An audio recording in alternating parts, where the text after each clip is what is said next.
Praise the lord. પ્રભુ ઈસુના નામમાં આપ સર્વને પ્રેમી સલામ. પ્રભુના વચનોમાંથી શીખવા માંગીએ છીએ. ગીતશાસ્ત્રનું પુસ્તક તેનો 121મો અધ્યાય અને છેલ્લી કલમમાં લખવામાં આવ્યું છે, તે તારી સર્વ હિલચાલમાં તારું રક્ષણ કરશે. પહેલી કલમમાં લખવામાં આવ્યું છે કે હું પર્વતો તરફ મારી આંખો ઊંચી કરીશ, મને ક્યાંથી સહાય મળે. દુઃખો અને સંકટોના સમયમાં, આશ્રયના સમયમાં, મુસીબતોના સમયમાં આશ્રય શોધવાને માટે એવી મોટી હસ્તીઓ પર આપણે ભરોસો કરીએ છીએ.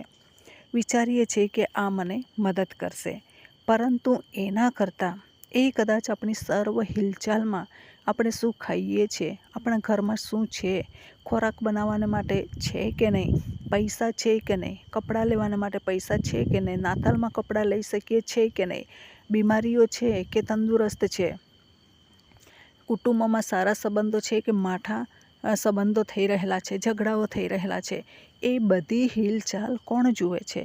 પ્રભુ જુએ છે. તે તારી સર્વ હિલચાલમાં તારું રક્ષણ કરશે. શૈતાનને તારા વાડામાં પ્રવેશ કરવા નહીં દેશે, તારા વાડાને સુરક્ષિત રાખશે. શું આમ તેમ થઈ રહેલું છે એ શૈતાન ફાંદામાં નાખવા માટે કોશિશ કરે છે, પરંતુ પ્રભુ આપણી હિલચાલને જુએ છે.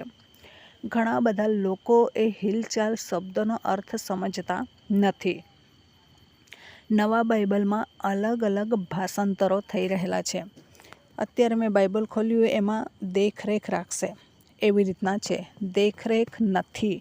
દેખરેખ એ વર્તમાનમાં દેખરેખ રાખી રહ્યા છે એ પ્રમાણે થાય, પણ સર્વ હિલચાલ એટલે કે કાવતરાઓ કરી રહેલા હોય એમાં પણ શું થોડુંક બી કંઈક થાય તો તરત જ પ્રભુ એ નોંધ લે છે, ધ્યાન આપે છે કે મારા બાળક માટે શૈતાને આ કરેલું છે. તરત જ એની હિલચાલ માઠી અસર છે તે ખબર પડી જાય છે. શૈતાને આવો ફાંદો માંડેલો છે તે ખબર પડી જાય છે. બોર્ડર પર રહેતા સૈનિકો એ દેખરેખ નથી રાખતા. એ બહુ જ ઝીણવટપૂર્વક બધા બોર્ડરોની નિરીક્ષણ કરે છે. લોકો આવે છે એને દેખરેખ નથી રાખતા, એમની હિલચાલ જુએ છે. એ લોકો પસાર થાય છે, કેમ પસાર થાય છે બોર્ડર પરથી તે એ લોકો નોંધ રાખે છે. કેવી રીતના પસાર થાય છે, કઈ નજરમાં પસાર થાય છે, શું સાથે લઈને જઈ રહેલા છે, કયા ઈરાદા સાથે જઈ રહેલા છે, એ બધી હિલચાલ એ બોર્ડર પર રહેતો આર્મી નોંધ રાખે છે. એને કહેવાય હિલચાલ. દેખરેખ અલગ બાબત છે. તો આપણી સર્વ હિલચાલમાં પ્રભુ આપણું રક્ષણ કરે છે. ઘણી વખત શત્રુ શૈતાન નાના બકોરા મારફતે આપણા આખા આત્મિક જીવનને ભંગાણ તરફ લઈ જવા માંગે છે અને મન દુઃખો કરવા માંગે છે. નાની બાબતોમાં એ પ્રમાણે કરે છે. અયુબને પણ એવા જ મન દુઃખમાં ભાંગી જાય, તૂટી જાય એના માટે એણે કોશિશ કરી. બધું સર્વસ્વ નાશ થઈ ગયું, નાશ કરાવી દીધું. બાળકોનો નાશ થઈ ગયો, બાળકોના મરણ થઈ ગયા, પરંતુ અયુબ હાલ્યો નહીં. પ્રભુને ખબર હતી કે અયુબની હિલચાલ શૈતાન આ પ્રમાણે કરી રહેલો છે, પણ હું એની નોંધ રાખીશ અને એને પડી જવા દઈશ નહીં. પ્રભુએ એને બળ આપ્યું અને અયુબે પણ પ્રભુને કંઈ પણ રીતે એ વિશ્વાસઘાત કર્યો નહીં. આજે સિમ્પલી બાબત, વિશ્વાસઘાત કરવો એટલે સિમ્પલી રમતની વાત છે, પણ જે વ્યક્તિના હૃદયમાં વિશ્વાસઘાત થવાથી જે ઘા પડી જાય છે એને વર્ષોના વર્ષ રૂઝવી શકાતા નથી. આજે પ્રભુને પણ આપણે આવા દગાઓ કરીએ છીએ, વિશ્વાસઘાત આપીએ છીએ પ્રભુને, કે આપણે પ્રભુને કોઈ પણ સંજોગોમાં દુઃખમાં કે સુખમાં વળગી રહ્યા છે. દુઃખમાં કે સુખમાં આપણે પ્રભુના માટે સારું જ બોલીએ છીએ. દુઃખમાં કે સુખમાં પ્રભુને જે જોઈએ છે તે પ્રેમ આપણે આપીએ છીએ. બાળકો તરીકે આપણે એમને વફાદાર રહીએ છીએ. ભક્તો તરીકે, સંતો ભક્તો તરીકે શું એને આપણે વફાદાર રહીએ છીએ તે જોવાની જરૂર છે. જો આપણે ખાલી પેલા ભૌતિક વાનાને માટે જ, એક ખ્રિસ્તી બાળકો છે તો પ્રોપર્ટીને માટે જ, શાંતિને માટે જ, સુખ સગવડોને માટે જ, એક ખ્રિસ્તી લેબલ લઈને ફરવાને માટે જ જો આપણે પ્રભુનું ભજન કરીએ છીએ તો આપણને અફસોસ છે. કોઈ પણ કાળે આપણે તૂટી પડીશું.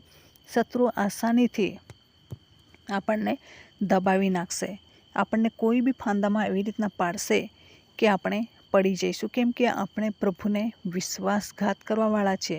પાકો પાયો નથી, પ્રોપર્ટીઓને માટે છે અને બીજી બધી બાબતોને માટે છે. પરંતુ જ્યારે પ્રભુને માન અને મહિમા આપીએ છીએ, એવા સમયમાં પ્રભુ આપણું રક્ષણ કરે છે, હિલચાલની નોંધ રાખે છે.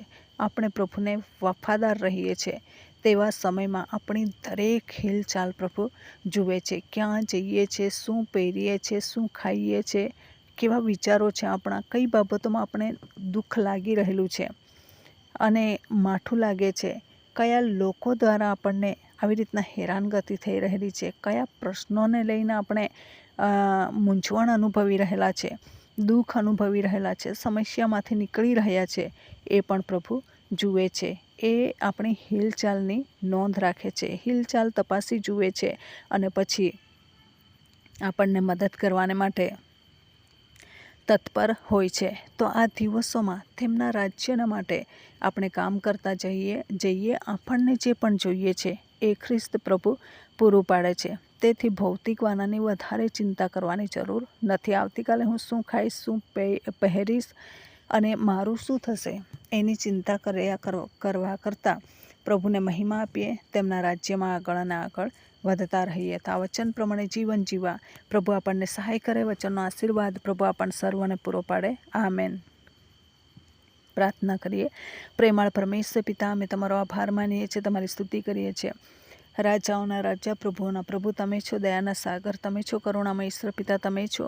તમામ શ્રોતાજનોના જીવનોમાં પ્રભુ એમની સર્વ હિલચાલમાં તમે નોંધ રાખો, રક્ષણ કરો, ખતરાઓમાંથી બચાવો, શેતાનને પગ પેસારો કરતા રોકો અને તમારા રાજ્યમાં તમામ શ્રોતાજનો આગળ વધતા જાય એવી કૃપા અમે માગીએ છીએ. તમારા ગૌરવાન અને પરાક્રમી હાથોની અંદર આ દરેક બાબતોને સોંપી દેતા આ પ્રાર્થના પ્રભુ ઈસુના મૂલ્યવાન નામની અંદર માગીએ છીએ. માટે સાંભળો અને સ્વીકારો. Amen. Thank you. Praise the lord. God bless you. Amen.